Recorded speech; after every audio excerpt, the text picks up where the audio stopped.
تو کل مسجد میں تفسیر تھی سورہ اخلاص کی، سورہ اخلاص کی فضیلت.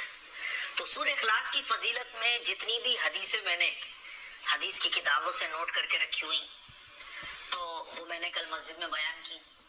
سوچا کہ آپ لوگوں کے سامنے بھی سورہ اخلاص کی فضیلت کو بیان کروں، کیونکہ ہم لوگ سورہ فلق اور سورہ ناس کی فضیلت کو جانتے ہیں، سورہ فاتحہ کی، آیت الکرسی کی، سورہ بقرہ کے آخری رکوع کی، سورہ بقرہ کی.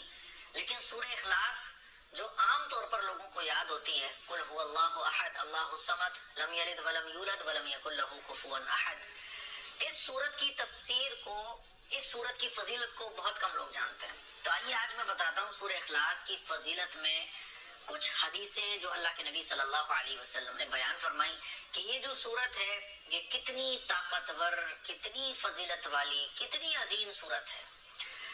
نبی کریم صلی اللہ علیہ وسلم سے ایک شخص نے عرض کیا کہ میں سورہ اخلاص سے محبت کرتا ہوں، یعنی مجھے سورہ اخلاص سے محبت زیادہ ہے، اور سورہ اخلاص پتہ نہیں کہ مجھے بہت اچھی لگتی ہے، مجھے بڑی محبت ہے سورہ اخلاص سے.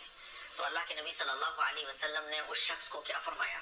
حضور نے فرمایا اس کی محبت تمہیں جنت میں لے جائے گی. اللہ اکبر کبیرہ، اس کی محبت تمہیں جنت میں لے کے جائے گی. ایسے ہی ایک شخص نے کسی کو اس سورت کو خوب پڑھتے ہوئے رات کے وقت سنا، یعنی وہ سورہ اخلاص ہی پڑھ رہا ہے، بار بار سورہ اخلاص پڑھ رہا ہے. تو رات میں اس نے جب یہ سنا کہ یار یہ آدمی ہے کوئی بار بار سورہ اخلاص ہی پڑھے چلا جا رہا ہے، تو اس نے صبح میں آ کے حضور علیہ الصلوۃ والسلام سے اس کا ذکر کیا.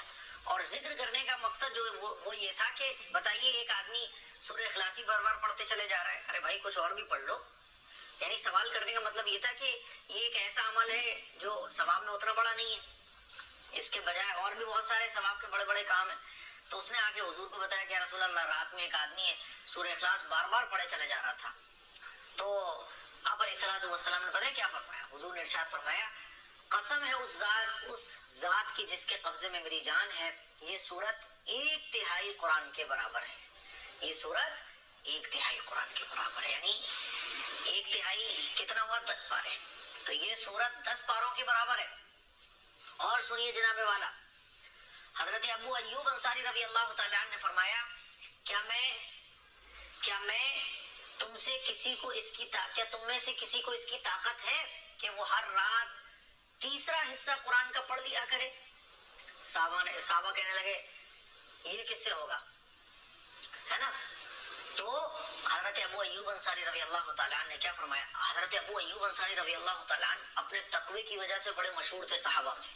تو ایک مرتبہ انہوں نے ایسے صحابہ سے پوچھا کہ تم میں سے کسی کو اس بات کی طاقت ہے کہ روزانہ رات کو 1/3 حصہ قرآن کا پڑھ لیا کرے؟ تو صحابہ کہنے لگے یہ کس سے ہوگا، 10 پارے پڑھنا رات کو سونے سے پہلے بہت مشکل ہے. تو آپ نے فرمایا کہ سنو قل هو اللہ احد، یہ 1/3 قرآن کے برابر ہے. اتنے میں رسول اللہ صلی اللہ علیہ وسلم بھی تشریف لے آئے. تو آپ علیہ الصلوۃ والسلام نے یہ سن کر فرمایا کہ ابو ایوب نے سچ کہا ہے، ابو ایوب سچ کہتے ہیں. سمجھ رہے ہو اتنی پاورفل ہے یہ سورت. اسی طرح سے ایک مرتبہ حضور علیہ الصلوۃ والسلام نے صحابہ اکرام سے فرمایا جمع ہو جاؤ، میں آج تمہیں 1/3 قرآن سناؤں گا. لوگ جمع ہو گئے مسجد میں، کیونکہ حضور علیہ الصلوۃ والسلام جب تلاوت فرماتے تھے تو اتنی بہترین آواز تھی رسول اللہ صلی اللہ علیہ وسلم کے قرآن پڑھنے کی کہ صحابہ اکرام سنتے ہی چلے جاتے تھے. یہاں تک کہ جو مشرکین مکہ تھے وہ بھی کان لگا لگا کے سنتے تھے. کئی ایسے واقعات ہیں کان لگا کے چپ چاپ سن رہے ہیں کیونکہ مزہ ان کو بھی آ رہا. تو حضور علیہ الصلوۃ والسلام کی آواز اللہ اکبر ایسی تھی، حضور کی آواز قرآن مجید کی تلاوت کرتے وقت کہ بس سنتے ہی چلے جاؤ، کب صبح ہو جائے کب شام ہو جائے. تو لوگ جمع ہو گئے، صحابہ جمع ہو کر بیٹھ گئے. آپ صلی اللہ علیہ وسلم مسجد میں تشریف لائے اور سورہ اخلاص حضور نے تلاوت فرمائی اور پھر واپس گھر تشریف لے گئے.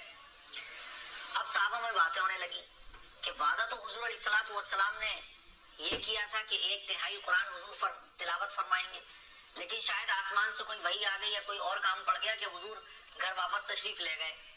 اتنے میں آپ صلی اللہ علیہ وسلم پھر دوبارہ تشریف لائے اور فرمایا میں نے تم سے 1/3 قرآن سنانے کا وعدہ کیا تھا، سنو یہ سورت 1/3 قرآن کے برابر ہے. کون سی سورت؟ قل هو اللہ احد اللہ الصمد لم یلد ولم یولد ولم یکن له کفوا احد.